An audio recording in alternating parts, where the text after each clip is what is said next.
Hey guys, it's Barrett with the Gimme Camper. So we recently took a trip to New Orleans. We had a video last week about the campground we stayed at Fontainebleau State Park. So if you're interested in that, I'm going to link that down in the video. There'll be a link up here in the corner. But today we're just going to go over some things that we did in the city of New Orleans while we were there, some tips and tricks we learned, some things you might want to check out while you're there. And so if you're interested in that, stay tuned right after this.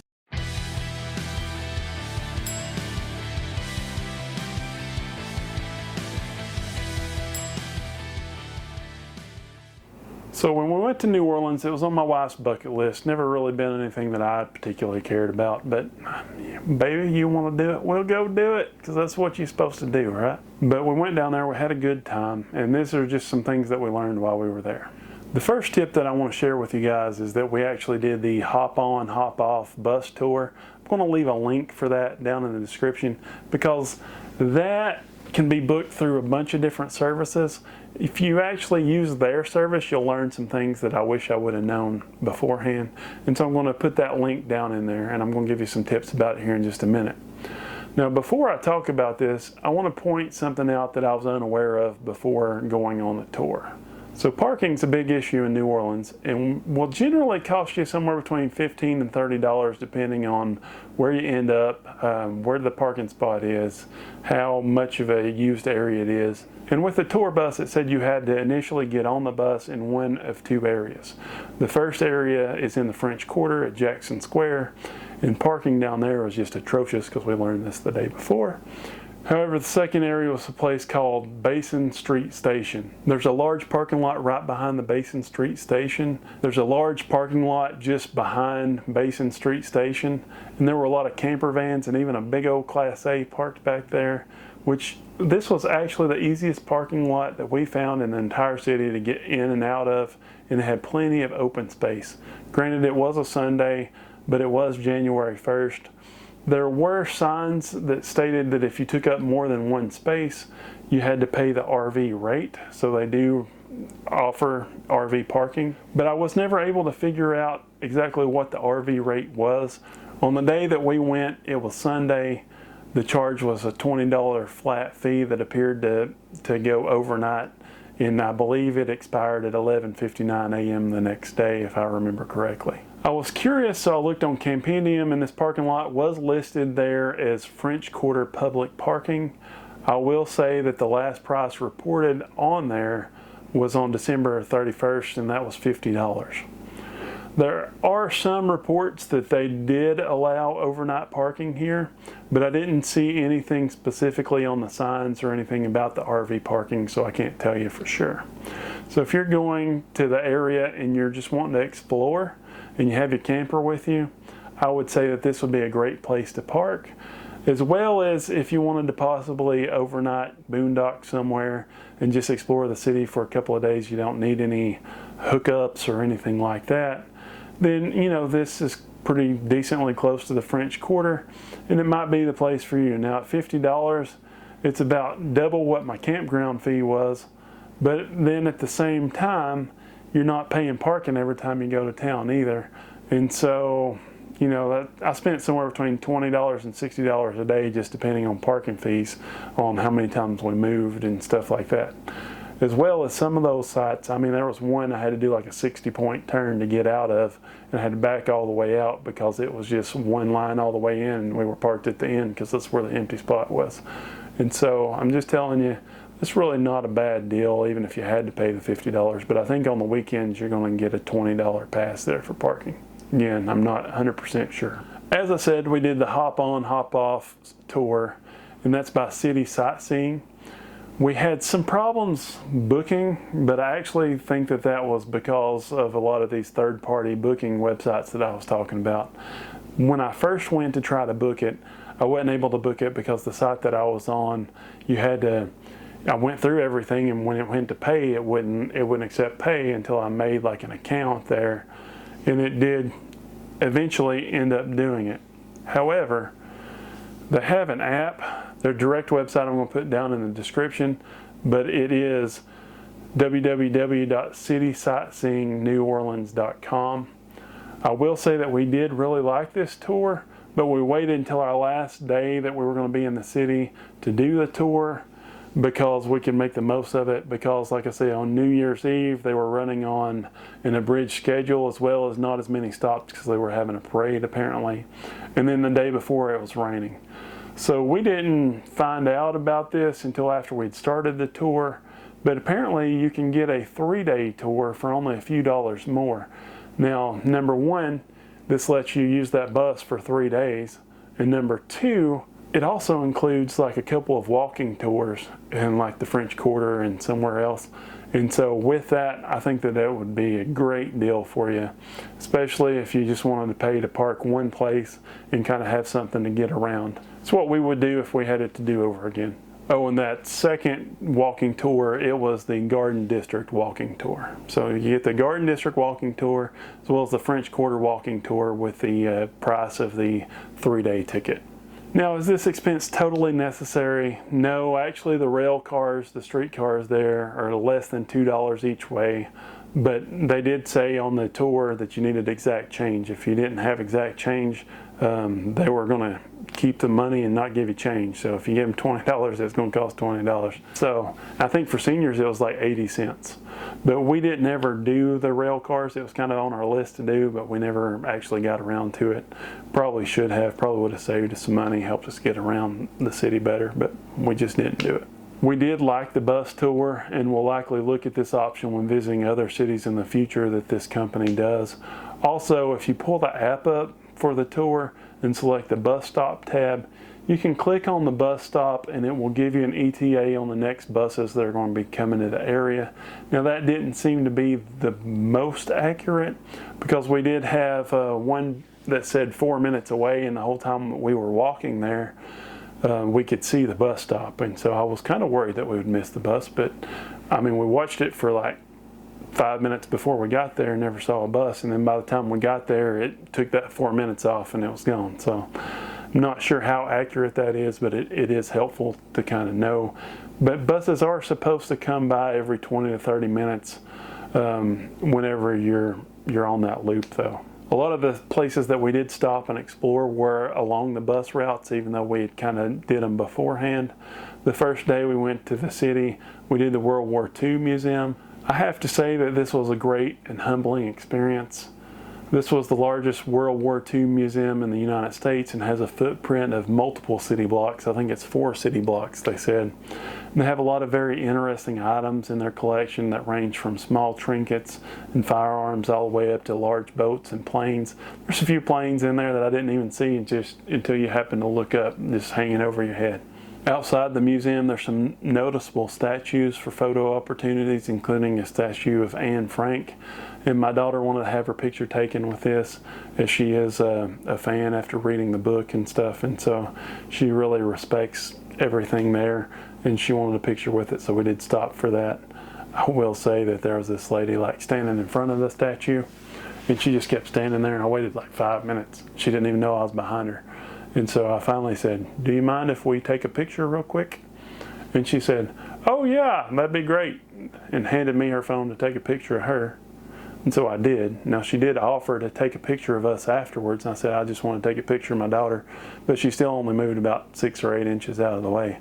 So just be respectful if you're in any areas like this, and just move out of the way and let other people enjoy the items around as well. One thing that I found very interesting was the amount of soldiers portrayed on this graph. I believe it represented 3,000 men fighting for each one shown here. Granted, we did have other allies, but it's just amazing to know how outnumbered our troops were during this war and just kind of what was at stake. My wife also wanted to visit the Van Gogh immersive experience while we were there. Really wasn't my thing, but again, you tag along because it's what Honey wants to do, so you just go do it, right? It was rather interesting learning some great things behind many of his paintings, as well as some of those not so great stories. However, the exhibit mixed a lot of traditional art with some of the video representations. The last exhibit, besides the VR experience that my daughter did, was a huge room filled with multiple projectors that were just paintings that seemed to come to life. So they took his paintings and they kind of animated them a little bit, and it was just nice and relaxing to watch, and it was just weird in such a large format that it was just interesting and relaxing. That's all I can really say about it. She also wanted to go to the Sazarac Distillery. I'm assuming that it's pronounced Sazarac. I still don't know if I'm saying that right. But they have a free tour. It's on the corner there on Canal Street. And you do have to reserve a ticket ahead of time. But we were about an hour late, and they still honored our tickets. They let us in. They have a 3-story experience where you do a walking tour that's self-guided. The tour teaches you about both the distilling process as well as how the Sazerac cocktail became the official cocktail of New Orleans. I even tried a couple of the drinks because they do have, free samples along the way. I'm not really a drinker, so it really surprised my wife because I don't think she's ever seen me drink alcohol at all, which I only had like half of a sip of both of the things I tried. And yep, I still don't have a taste for it, so most of it I either gave to her or ended up in the trash can. After the distillery tour, like I say, we were right on the corner of Canal Street. We did walk a few blocks down the road in order to take in some of the local feel.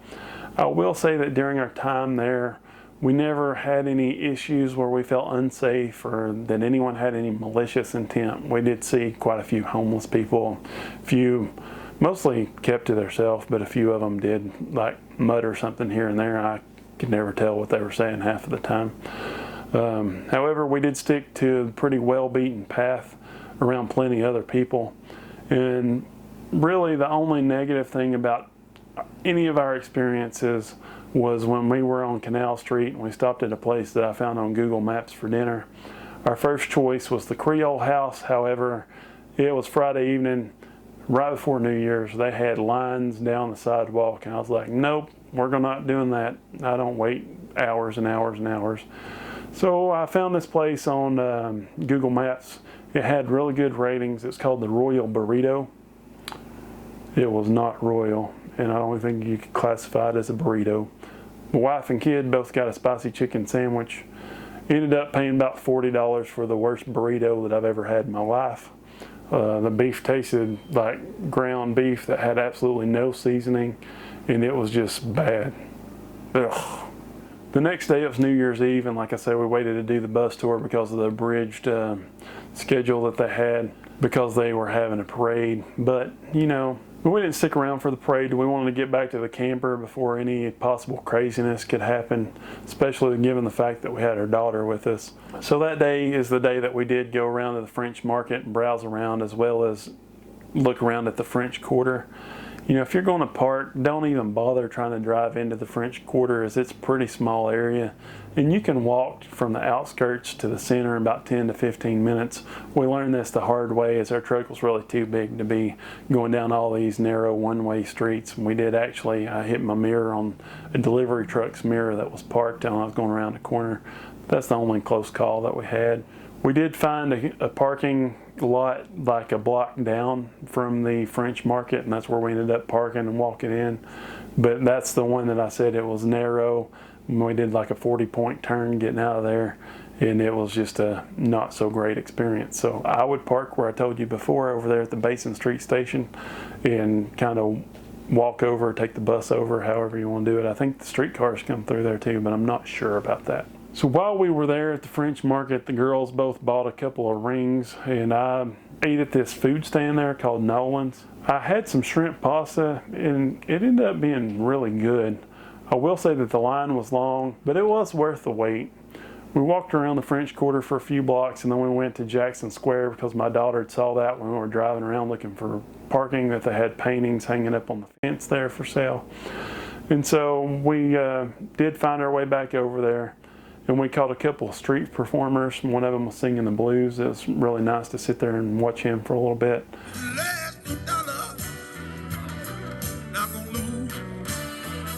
A couple of magic shows, that kind of stuff. And it was pretty interesting.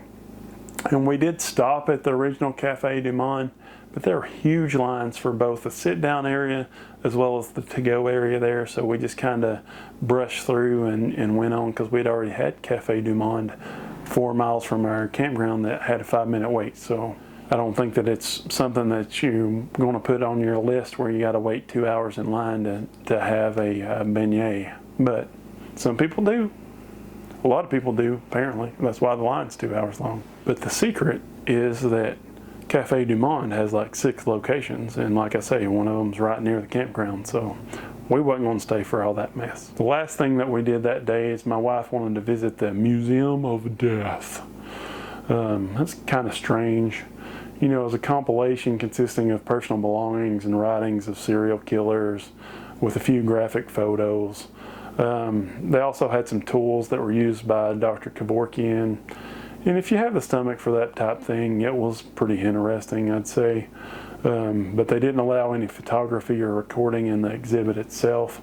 And so there's very limited amount of information that we can share with you from that. The last day that we were there in the city, we did the bus tour, like I said. And we basically filled in the gaps of things that we hadn't seen, as well as got more from the backstory from the tour on the things that we'd already done.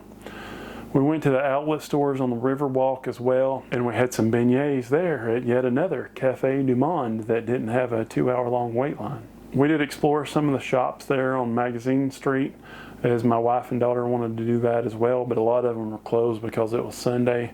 But there were some interesting shops through there. Some of the last things that we'd like to point out are some places that we ate along the way that we wouldn't mind sharing and recommending for you.